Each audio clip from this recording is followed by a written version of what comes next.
Assalamualaikum warahmatullahi wabarakatuh. Alhamdulillahirabbil alamin. Puji syukur kita panjatkan kehadirat Allah Subhanahu wa taala yang telah memberikan kita segala rahmat serta karunia-Nya sehingga pada hari ini kita masih bisa diberi kekuatan, kesehatan, hidayah, inayah dan pertolongan yang tak terhingga, kesehatan, kebahagiaan, dan apa yang kita hirup pada hari ini begitu banyak karunia dan kasih sayang dari Allah Subhanahu wa taala. Salawat dan salam kita aturkan kepada junjungan Nabi besar Muhammad sallallahu alaihi wasallam yang telah mengantarkan kita dari alam jahiliyah ke alam yang terang benderang. Kepada para keluarganya dan para sahabatnya yang telah perjuangkan nilai-nilai Islam, ajaran Islam. Alhamdulillah hingga hari ini kita masih berpegang teguh pada ajaran Islam. Insya Allah kita masuk dalam surga Allah Subhanahu wa taala. Hari ini saya akan memberikan satu pandangan kepada saudara-saudariku kaum muslimin dan muslimat yang dirahmati oleh Allah Subhanahu wa taala, bahwa ternyata menerima dengan hati yang ikhlas, dengan hati yang lapang terhadap pemberian dari Allah Subhanahu wa taala menjadikan kita menjadi manusia yang paling kaya.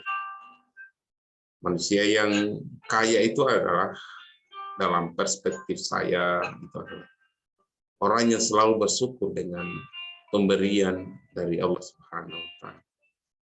Tentu di sini kita akan bertanya-tanya, jadi orang yang banyak harta, orang yang tinggi kedudukannya, orang yang tempat tinggalnya luar biasa megah, itu apakah bukan orang kaya? Ya, orang kaya secara materi. Tapi boleh jadi mereka tidak kaya secara spiritual, tidak kaya secara emosional. Mereka boleh jadi kering.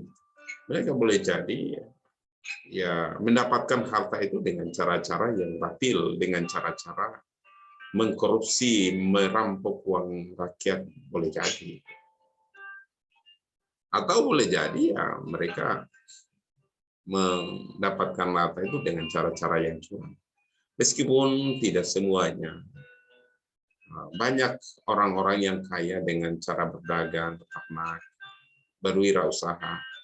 Dan itu adalah pemberian dari Allah Subhanahu wa taala.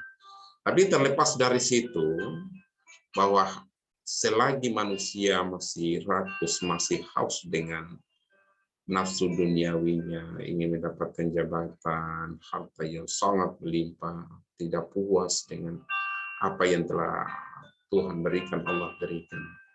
Seakan-akan Allah berikan itu dengan sangat kurang, padahal Allah berikan itu sungguh sangat luar biasa. Banyak orang yang kaya kemudian jatuh terbaring di rumah sakit.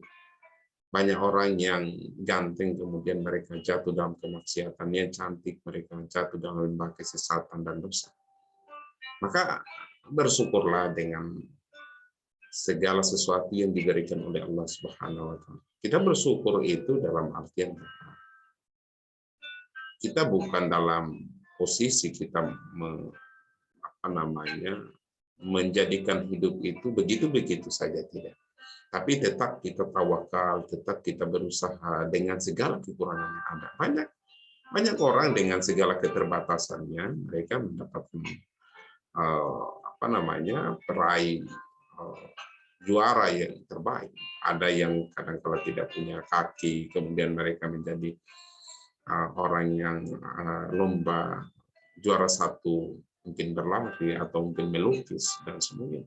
Boleh jadi kekurangan pada kaki, ya Tuhan atau Allah Subhanahu wa taala berikan kelebihan pada tangan, kelebihan pada otak. Dan itulah kodrat dari manusia, ada yang kurang, ada yang lebih, dan setiap manusia punya kelebihan masing-masing. Oleh karena itu, lapangkanlah diri kita, ya. Lapangkanlah hati kita, isilah hati kita dengan hal-hal yang baik, agar hati ini rela dari segala sesuatu yang diberikan oleh Allah Subhanahu wa taala. Dalam Al-Qur'an juga oleh Allah Subhanahu wa taala dalam Quran surat Al-A'raf ayat 144 yang artinya bahwa sebab itu berpegang teguhlah kepada apa yang aku berikan kepadamu dan hendaklah kamu termasuk orang-orang yang bersyukur. Ini bisa diartikan bahwa orang-orang yang selalu berpegang teguh dengan pemberian dari Allah Subhanahu wa taala. Orang-orang yang menggenggam baik pemberian kepercayaan dari Allah Subhanahu. Dan mereka selalu bersyukur dengan apa yang diberi. Maka mereka ini adalah orang-orang yang beruntung, orang-orang yang akan bahagia, orang-orang yang sukses. Gitu. Banyak orang yang gagal dalam hidup ini hanya karena mereka tidak kurang bersyukur dengan nikmat yang Allah berikan kepada mereka. Sebagian besar ulama salafus saleh dan generasi awal umat ini adalah orang yang secara materi itu adalah fakir miskin. Mereka orang miskin.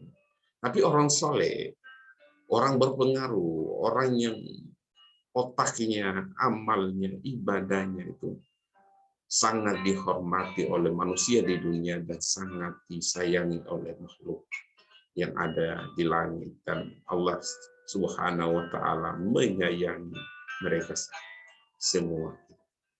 Mereka tidak memiliki harta yang melimpah, rumah yang megah, kendaraan yang bagus, juga pengawal pribadi yang super ketat.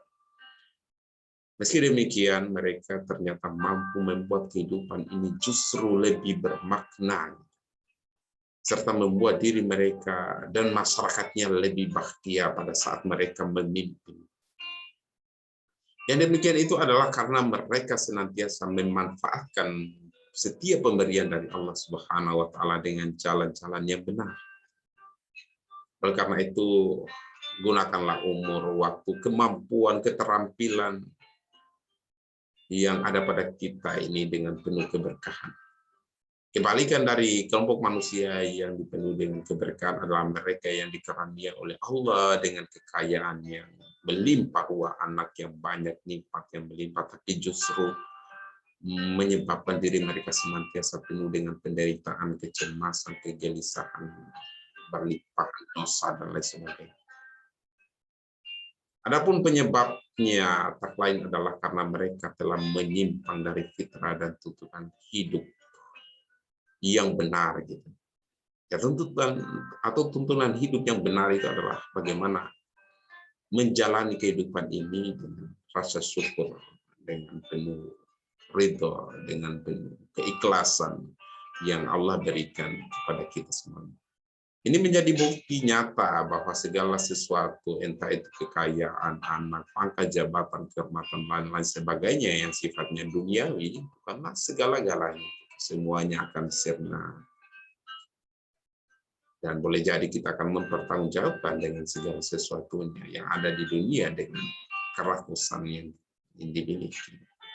Oleh karena itu, jadilah orang-orang yang selalu bersyukur agar kita tidak melampaui batas dengan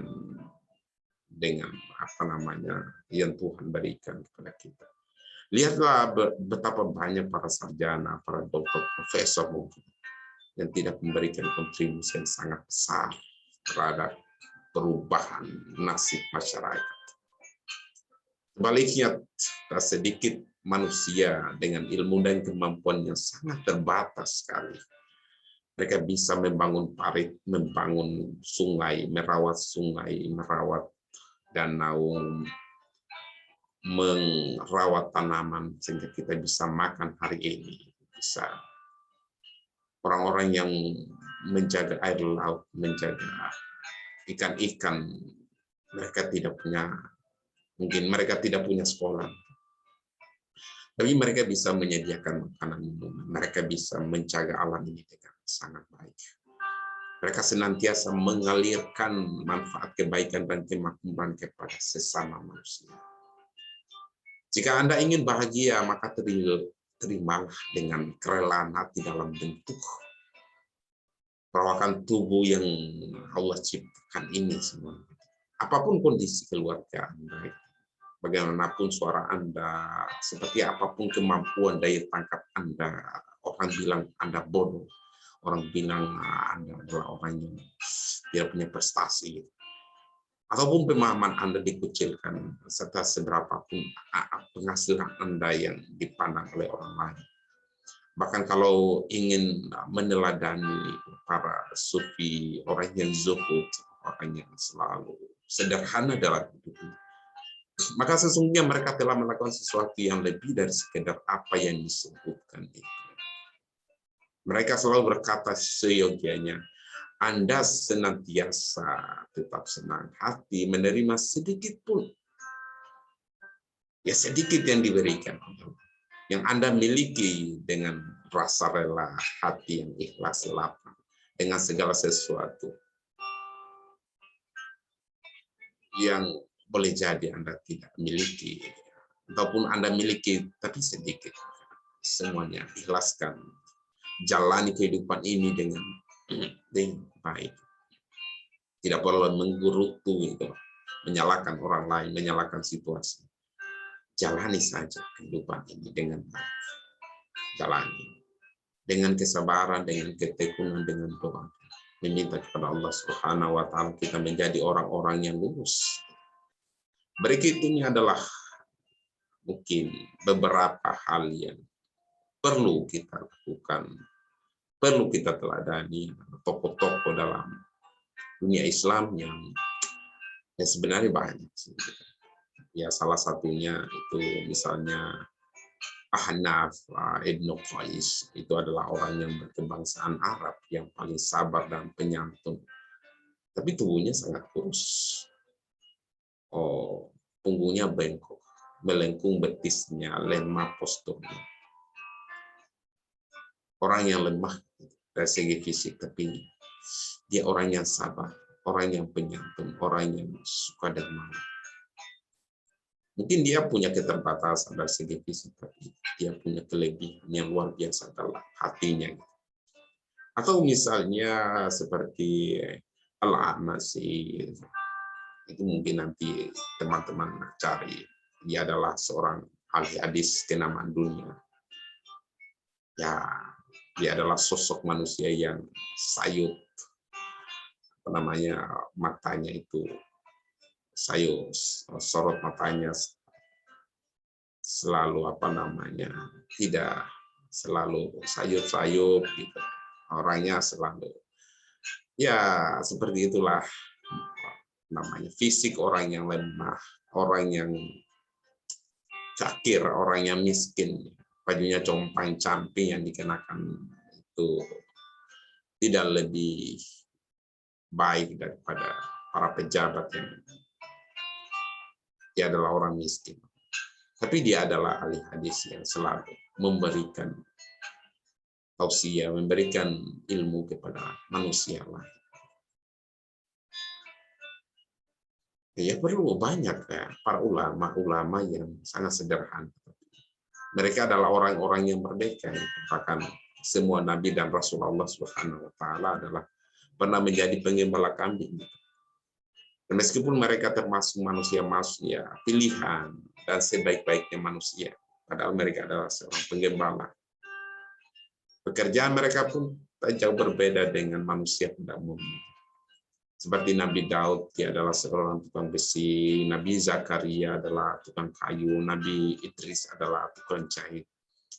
Kita tahu mereka adalah orang-orang pilihan di dunia ini, menjadikan mereka seorang nabi, padahal pekerjaan mereka itu